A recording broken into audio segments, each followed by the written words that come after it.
O'zbekistonda bir chaqaloq dunyoga keldi deylik. Uning ota-onasi O'zbekiston fuqarosi bo'lsa, demak chaqaloq ham O'zbekiston fuqarosi. O'z fuqaro nima degani? Fuqaro ma'lum bir davlatga tegishli bo'lgan, o'sha davlatning qonunlariga bo'ysunadigan va davlat tomonidan himoya qilinadigan shaxsdir. Fuqaro bo'lish faqat yashash emas, balki huquq va majburiyatlarga ega bo'lish degani. Biz fuqarolik holati dalolatnomalarini yozish bo'limiga keldik. Bu yerda ota-onalar chaqaloqlarni ro'yxatdan o'tkazadilar. Bu yerda bolaning tug'ilgani rasmiy yozib olinadi.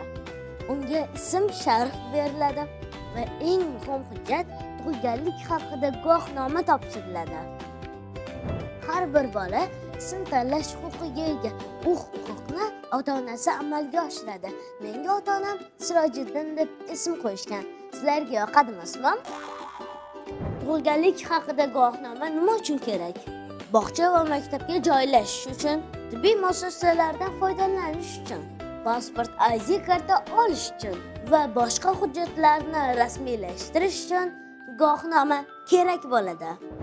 Bolalar ma'lum yoshga yetgach, ID pasport oladilar.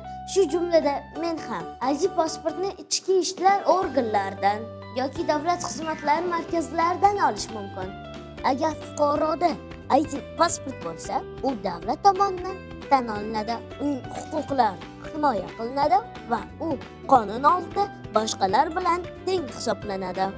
Xo'sh bolalar, fuqarolik hujjatlari haqida ma'lumotlarga ega bo'ldingizmi? Unday bo'lsa men xursandman. Keyingi mavzularda ko'rishguncha va xayr.